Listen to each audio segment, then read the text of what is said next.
Retinal vascular development follows a predictable centrifugal pattern that begins at the optic disc around week 16 of gestation and progresses outward toward the periphery. This process starts when mesenchymal precursor cells migrate along the developing nerve fiber layer, eventually differentiating into the mature retinal vasculature we see at term. The vessels grow in response to physiologic hypoxia in the developing retina, with vascular endothelial growth factor driving this carefully orchestrated process. The temporal sequence of vascularization has critical clinical implications. The nasal retina achieves complete vascularization by approximately 36 weeks gestational age, while the temporal retina remains incompletely vascularized until closer to 40 weeks. This temporal area represents the last frontier of vascular development and explains why retinopathy of prematurity shows predilection for the temporal periphery. When an infant is born prematurely, this normal developmental process gets interrupted, leaving areas of a vascular retina that become metabolically active but lack adequate oxygen supply.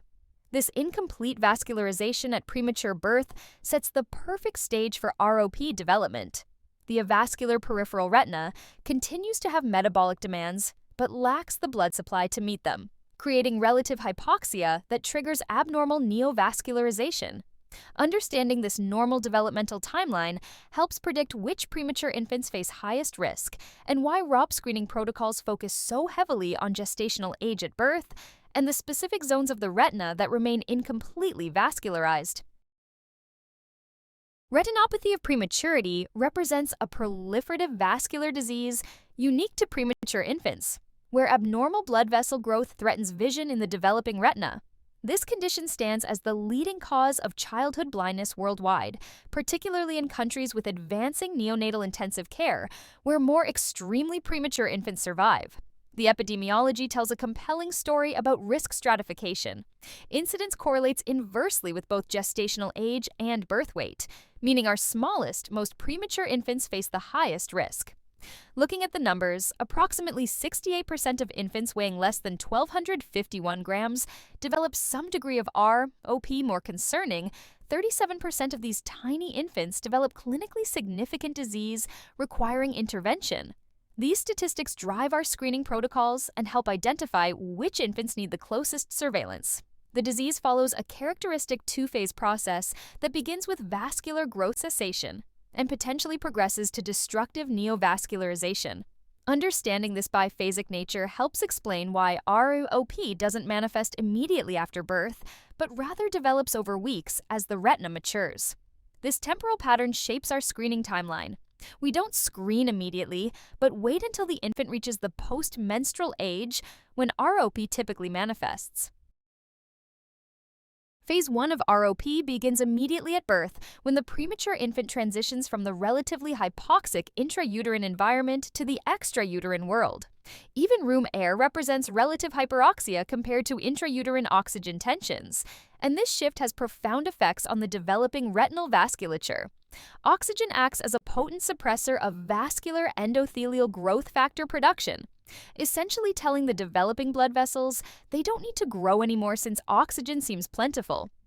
This VEGF suppression halts normal vessel growth in its tracks, leaving peripheral retina avascular. Even more concerning, some existing vessels may actually regress under these conditions, further compromising retinal perfusion. As the retina continues to mature and its metabolic demands increase, these avascular areas become progressively more hypoxic. The situation creates a metabolic mismatch. The developing photoreceptors and neural tissue need oxygen, but the vascular supply to deliver it hasn't developed. This phase typically extends from birth until approximately 32 to 34 weeks post-menstrual age. During this seemingly quiet period, the stage is being set for potential Phase 2 disease. The duration and severity of Phase 1 influences whether an infant will progress to proliferative disease. Careful oxygen management during this period attempts to balance preventing systemic hypoxia while minimizing retinal hyperoxia, though perfect balance remains elusive even with modern monitoring.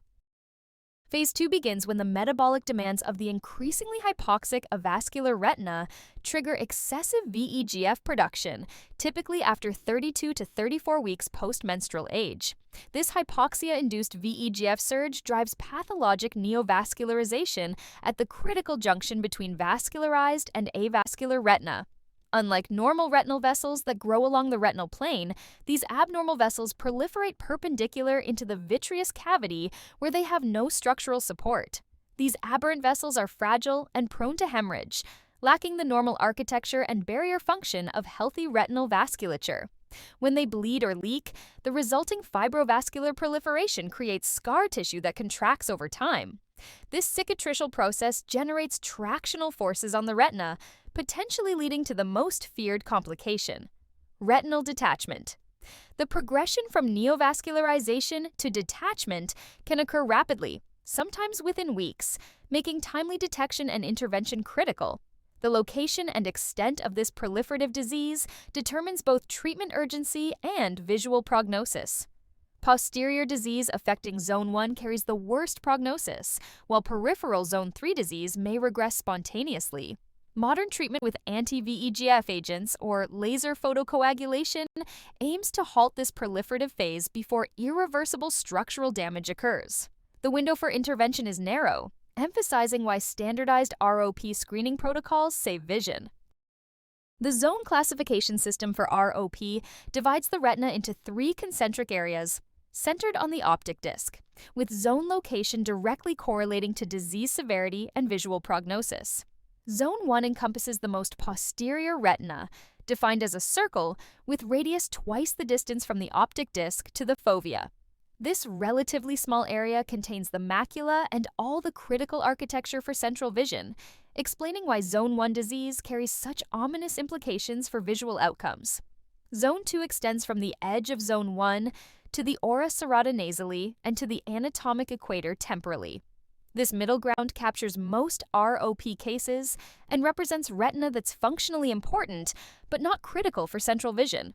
Zone 3 consists of the remaining temporal crescent, the last area to vascularize normally, and often where mild ROP spontaneously regresses without intervention.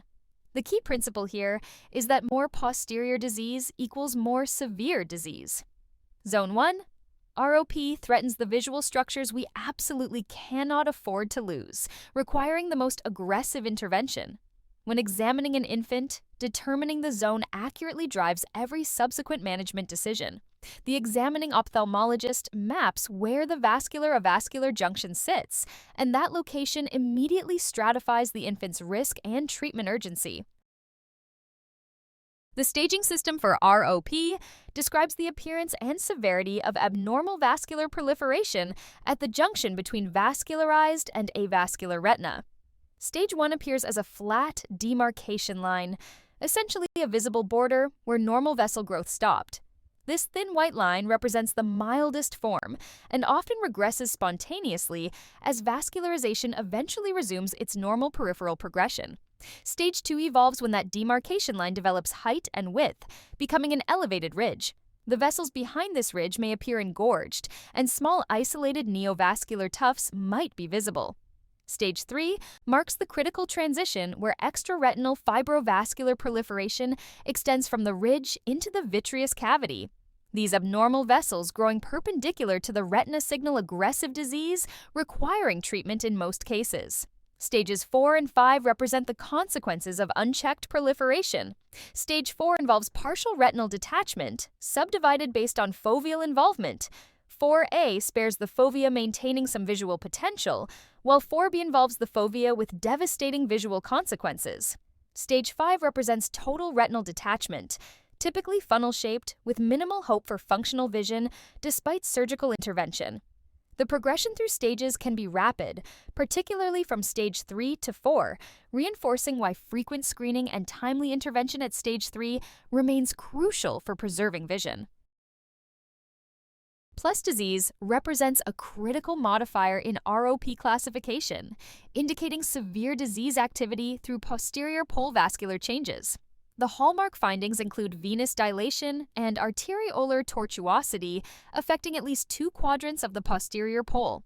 These vascular changes reflect the eye's response to severe peripheral disease and signal that immediate treatment is needed regardless of stage or zone.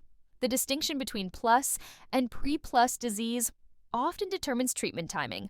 Pre-plus indicates vascular abnormalities approaching but not meeting full plus criteria. Vessels that are dilated and tortuous, but not quite enough to trigger immediate intervention. This gray zone requires careful monitoring, as progression to plus disease can occur rapidly. The presence of plus disease transforms management completely, mandating treatment within 72 hours, even for disease that might otherwise be observed. Recent understanding reveals that plus disease can occasionally occur without significant peripheral changes, challenging traditional thinking about ROP progression. This aggressive posterior ROP, sometimes called hybrid ROP, appears more commonly in larger premature infants and requires the same urgent intervention as traditional plus disease. The key clinical takeaway remains constant: plus disease equals treatment urgency. When those posterior vessels show significant dilation and tortuosity, the eye is declaring its distress, and waiting risks irreversible vision loss regardless of what the peripheral retina shows. Aggressive ROP, previously termed aggressive posterior ROP, represents the most rapidly progressive and vision-threatening form of the disease. Unlike classic ROP that follows predictable stages, aggressive ROP essentially bypasses the normal progression, moving directly from seemingly mild disease to severe proliferation with prominent plus disease. This variant typically develops in posterior locations, Zone 1 or posterior Zone 2, where the metabolic demands are highest and the consequences most severe. The clinical appearance differs markedly from typical ROP. Rather than forming the characteristic elevated ridge, aggressive ROP often presents as flat neovascularization in a circumferential pattern. The vessels appear as a deceptively subtle network of abnormal proliferation that belies the aggressive nature of the disease. Plus, disease features prominently and may be the most striking finding, with marked venous dilation and arteriolar tortuosity throughout the posterior pole. What makes aggressive ROP particularly dangerous is its tempo. Progression from mild findings to retinal detachment can occur within days to weeks rather than the more gradual evolution of classic ROP. This rapid progression leaves virtually no margin for error in screening timing. Recognition requires immediate treatment, typically within 48 hours of diagnosis. Anti-VEGF therapy has revolutionized outcomes for aggressive ROP, often achieving regression that would have been impossible with laser therapy alone in these posterior cases. The 2018 ROP Screening Guidelines establish clear criteria for identifying at-risk infants, while acknowledging that some larger premature infants with complicated courses also develop severe disease. Primary screening criteria include birth weight of 1,500 grams or less, or gestational age of 30 weeks or less. These thresholds capture the vast majority of infants who develop treatment-requiring ROP.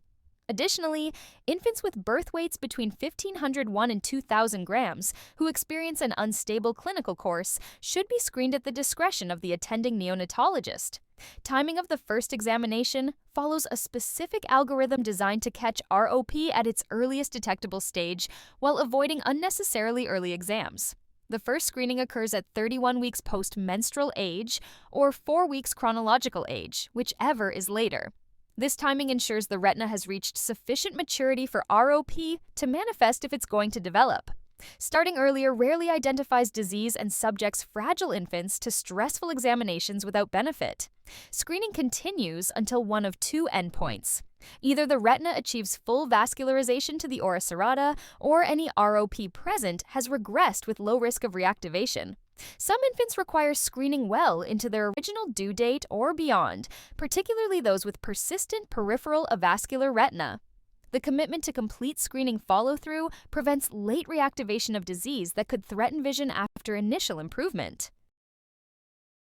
The examination schedule for ROP screening directly correlates disease severity with screening frequency, ensuring timely detection of progression while minimizing unnecessary examinations. Infants with immature retinal vessels but no ROP require follow-up every 1 to 2 weeks, allowing adequate time for normal vascularization to progress or early disease to manifest. This baseline frequency balances vigilance with practicality for these lower-risk infants. Stage 1 or 2 disease in Zone 2 maintains the same 1 to 2 week interval, as this mild to moderate peripheral disease rarely progresses rapidly. However, Stage 3 disease in Zone 2 demands weekly examinations because the presence of extraretinal proliferation signals active disease that could progress to detachment. Any ROP in Zone 1, regardless of stage, requires weekly or more frequent examinations given the threat to central vision and potential for rapid progression in this critical location. The most crucial distinction comes with Type 1 ROP, disease meeting treatment criteria based on the early treatment for ROP study. This includes any Zone 1 disease with plus, Zone 1 Stage 3 with or without plus, or Zone 2 Stage 2 or 3 with plus disease. These eyes require treatment within 72 hours of diagnosis. Even during regression, continued surveillance every 1 to 2 weeks remains essential, as late reactivation can occur, particularly after anti-VEGF therapy, where the treatment effect may wane over time. Type 1 ROP defines the threshold for treatment based on landmark clinical trials, particularly the early treatment for ROP study. Any Zone 1 disease with plus requires immediate intervention, as these eyes face imminent risk of progression to retinal detachment. The presence of plus disease in Zone 1 signals such severe peripheral ischemia that the entire eye is declaring distress through posterior vascular changes. Zone 1 Stage 3, even without plus disease, also mandates treatment because extraretinal proliferation, this close to the macula, threatens central vision regardless of posterior pole appearance. Zone 2 disease requires plus to reach treatment threshold, specifically Stage 2 or 3 with plus disease. The plus component remains the critical decision point. It transforms observation into action. Without plus disease, even Stage 3 in Zone 2 can be watched closely, but once those posterior vessels dilate and become tortuous, treatment cannot wait. The 72-hour treatment window isn't arbitrary. Studies show that delays beyond this period correlate with increased progression to retinal detachment. The treatment goal remains straightforward: prevent progression to stages 4 and 5, where visual outcomes plummet regardless of surgical expertise. Modern treatment achieves this goal in approximately 90% of cases when applied at the Type 1 threshold. This success rate reinforces why accurate classification and timely recognition of Type 1 disease features so prominently in ROP management. Type 2R OP occupies the watchful waiting category. Disease significant enough to cause concern, but not meeting treatment criteria. This includes Zone 1 disease at stages 1 or 2 without plus, and Zone 2 Stage 3 without plus. These eyes haven't crossed the treatment threshold, but sit close enough to warrant intense surveillance. The absence of plus disease keeps these cases in the observation category, though this can change rapidly. Approximately 15% of Type 2 eyes progress to Type 1 requiring treatment, making close observation essential. Weekly examinations represent the minimum, with some eyes requiring twice-weekly assessment when sitting on the borderline. The examining ophthalmologist must document findings meticulously, including specific stage, zone, clock hours of involvement, and any pre-plus changes that might herald progression. The clinical challenge lies in balancing vigilance against overtreatment. Treating Type 2 disease exposes infants to procedural risks without clear benefit, as most will regress spontaneously. However, missing progression to Type 1 can result in irreversible vision loss. This narrow therapeutic window demands experienced ROP screeners who can recognize subtle changes suggesting imminent progression. Photo documentation helps track evolution over time, particularly for detecting gradual changes in vascular dilation and tortuosity that might otherwise go unnoticed between examiners. Laser photocoagulation remains the gold standard for ROP treatment, with decades of proven efficacy. The treatment ablates a vascular peripheral retina, eliminating the source of VEGF production driving neovascularization. By destroying the ischemic tissue, laser therapy removes the stimulus for abnormal vessel growth. Success rates approach 90% for preventing retinal detachment when applied appropriately, though the treatment sacrifices peripheral retina to save central vision. Anti-VEGF injections, particularly bevacizumab, have revolutionized treatment options, especially for posterior disease. A single intravitreal injection can cause dramatic regression within days, allowing continued normal vascularization of peripheral retina that laser would have destroyed.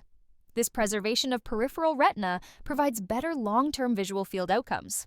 However, anti-VEGF therapy carries unique risks, including late reactivation weeks to months after treatment as drug levels wane, necessitating extended follow-up. For stages 4 and 5, surgical options include vitrectomy and scleral buckling procedures. These complex surgeries attempt to relieve traction and reattach retina, though visual outcomes remain guarded. Even anatomically successful surgery rarely restores normal vision once detachment occurs. The modest results of late-stage surgical intervention underscore why preventing progression through timely treatment of type 1 disease remains paramount. The choice between laser and anti-VEGF often depends on zone of disease, with anti-VEGF preferred for zone 1 and laser for more peripheral disease. Oxygen management represents the most critical, modifiable factor in ROP prevention, requiring careful balance between preventing hypoxia-related mortality and minimizing ROP risk. Current guidelines target oxygen saturation between 90 and 95% for infants at risk, based on large trials showing this range optimizes the competing risks. Perhaps more important than absolute levels, avoiding oxygen fluctuations appears crucial. The repeated cycles of hyperoxia and hypoxia may be more damaging than steady-state mild hyperoxia. Optimizing nutrition and growth provides another prevention avenue, as better weight gain correlates with decreased ROP severity. Poor postnatal growth acts as a biomarker for increased ROP risk, making aggressive nutrition support essential.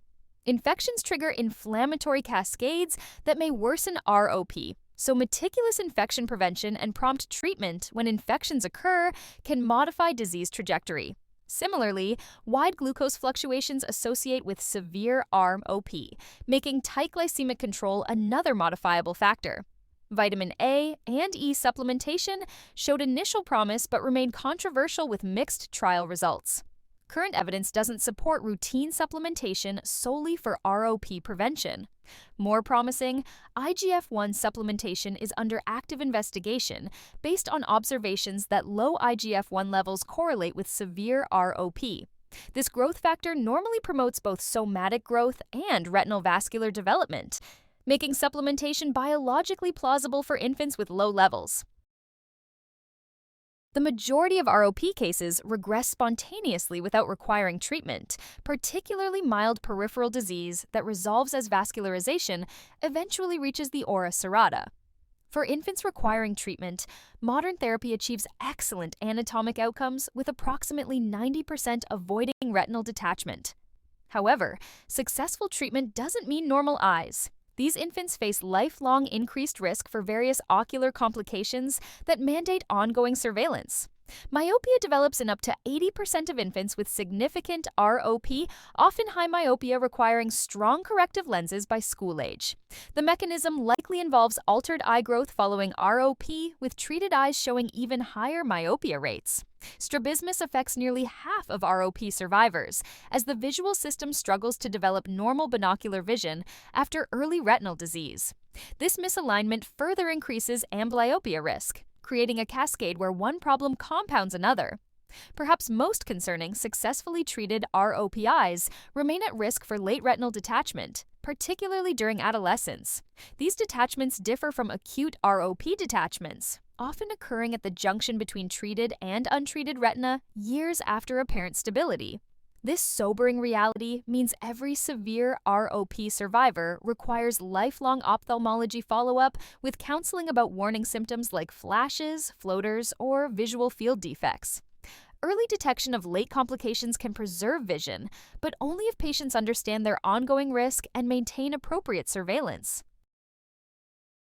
Strabismus, or ocular misalignment, affects 20 to 40% of NICU graduates, a striking prevalence that far exceeds the general pediatric population.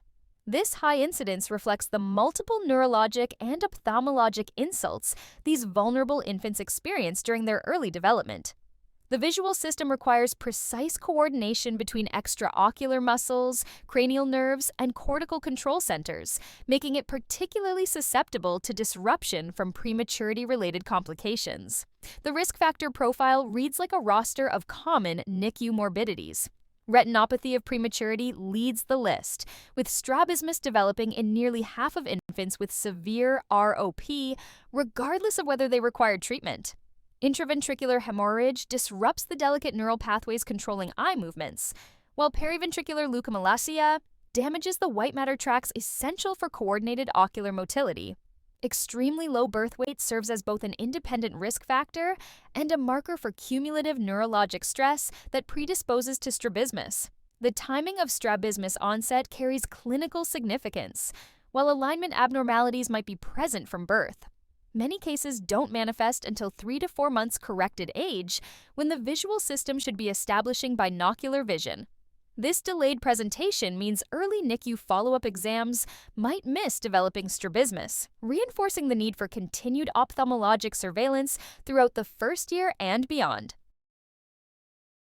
Esotropia, where the eyes turn inward, represents the most common form of strabismus in former premature infants.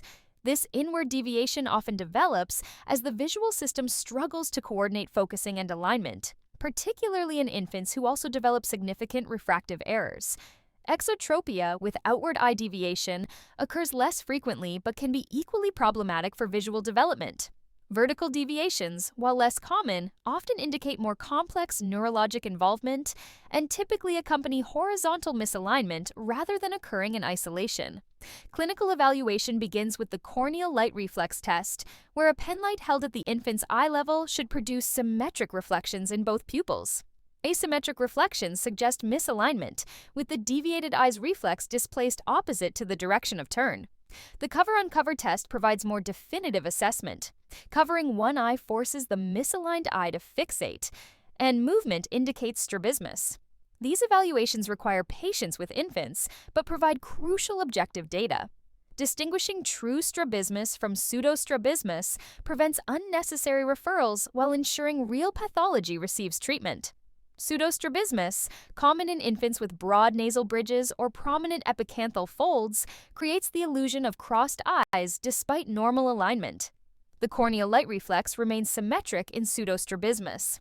Early referral for true strabismus is critical. Untreated misalignment prevents normal binocular vision development and leads to amblyopia as the brain suppresses input from the deviated eye to avoid double vision. Nasolacrimal duct obstruction results from incomplete canalization of the distal nasolacrimal duct at the valve of Hasner, where it empties into the inferior meatus of the nose. This common condition affects 5 to 20% of newborns, making it one of the most frequent ophthalmologic concerns in the nursery. The encouraging news for parents is that 90% of cases resolve spontaneously by 12 months of age, as the membrane eventually opens through growth and hydrostatic pressure from tears. The clinical presentation is distinctive and helps differentiate NLDO from more serious conditions. Affected infants demonstrate persistent tearing or epiphora, often from the first weeks of life. Parents typically report tears overflowing onto the cheek even when the baby isn't crying. Mucopurulent discharge accumulates at the medial canthus and along the lashes, requiring frequent cleaning. Crucially, the eye itself remains white and non-inflamed unless secondary conjunctivitis develops. This relatively quiet appearance distinguishes NLDO from primary infectious conjunctivitis. The dye disappearance test provides objective confirmation when the diagnosis remains uncertain. Fluorescein placed in the conjunctival sac should drain through the nasolacrimal system within 5 minutes. Persistence of dye suggests obstruction, though this test is rarely needed given the characteristic clinical findings. Understanding the natural history helps guide parental counseling, most cases requiring only patience and simple conservative measures. Nasolacrimal duct obstruction results from incomplete canalization of the distal nasolacrimal duct at the valve of Hasner, where it empties into the inferior meatus of the nose. This common condition affects 5 to 20% of newborns, making it one of the most frequent ophthalmologic concerns in the nursery. The encouraging news for parents is that 90% of cases resolve spontaneously by 12 months of age, as the membrane eventually opens through growth and hydrostatic pressure from tears. The clinical presentation is distinctive and helps differentiate NLDO from more serious conditions. Affected infants demonstrate persistent tearing or epiphora, often from the first weeks of life. Parents typically report tears overflowing onto the cheek even when the baby isn't crying. Mucopurulent discharge accumulates at the medial canthus and along the lashes, requiring frequent cleaning. Crucially, the eye itself remains white and non-inflamed unless secondary conjunctivitis develops. This relatively quiet appearance distinguishes NLDO from primary infectious conjunctivitis. The dye disappearance test provides objective confirmation when the diagnosis remains uncertain. Fluorescein placed in the conjunctival sac should drain through the nasolacrimal system within 5 minutes. Persistence of dye suggests obstruction, though this test is rarely needed given the characteristic clinical findings. Understanding the natural history helps guide parental counseling, most cases requiring only patience and simple conservative measures. Dacryocystocele presents as a distinct clinical entity from simple nasolacrimal duct obstruction, appearing at birth as a bluish cystic mass located just below the medial canthus. This occurs when obstruction exists both proximally at the valve of Rosenmuller and distally at the valve of Hassner, trapping fluid and creating a distended lacrimal sac. The characteristic blue hue results from the thin, overlying skin revealing the fluid-filled sac beneath. The differential diagnosis requires careful consideration as this location can harbor more serious pathology. Encephaloceles, extending through bony defects, can mimic dacryocystoceles, but typically transilluminate and may pulsate or enlarge with crying. Hemangiomas might present similarly, but usually lack the tense cystic quality and develop their characteristic appearance over weeks. Dermoid cysts tend to be more solid and fixed to underlying structures. Imaging may be necessary when clinical examination cannot definitively exclude these alternatives. Management depends critically on the presence or absence of infection. Uninfected dacryocystoceles may respond to gentle massage and warm compresses, attempting decompression into either the nose or conjunctival sac. However, infected dacryocystoceles, presenting as dacryocystitis with erythema, warmth, and systemic signs, constitute a true emergency. These require immediate intravenous antibiotics and urgent probing to establish drainage. The proximity to venous channels that communicate with the cavernous sinus creates risk for sepsis and meningitis if treatment delays occur. The key clinical pearls from this section center on recognizing time-sensitive ophthalmologic conditions in the NICU population. ROP screening represents a non-negotiable component of NICU care for all at-risk infants. Those born at less than 30 weeks or under 1,500 grams, plus larger infants with unstable courses. Missing even one screening examination can result in preventable blindness, making systematic tracking essential. The screening schedule varies by findings, but remember that any Zone 1 disease demands weekly or more frequent examination. Type 1 ROP requires treatment within 72 hours of diagnosis. This includes Zone 1 with plus disease, Zone 1 Stage 3 regardless of plus, and Zone 2 Stage 2 or 3 with plus disease. The presence of plus disease transforms any clinical scenario into an urgent one. Those dilated tortuous vessels in the posterior pole signal an eye in distress, requiring immediate intervention to prevent progression to retinal detachment. Beyond ROP, remember that most nasolacrimal duct obstruction resolves with conservative management through the first year. Simple massage and patience spare infants from unnecessary procedures. However, infected dacryocystoceles require urgent intervention to prevent serious complications. Finally, strabismus affects 20 to 40% of NICU graduates, far exceeding the general population. Early detection and referral optimize visual outcomes by preventing amblyopia during the critical period of visual development. Regular screening throughout infancy catches late-onset strabismus that might otherwise compromise binocular vision.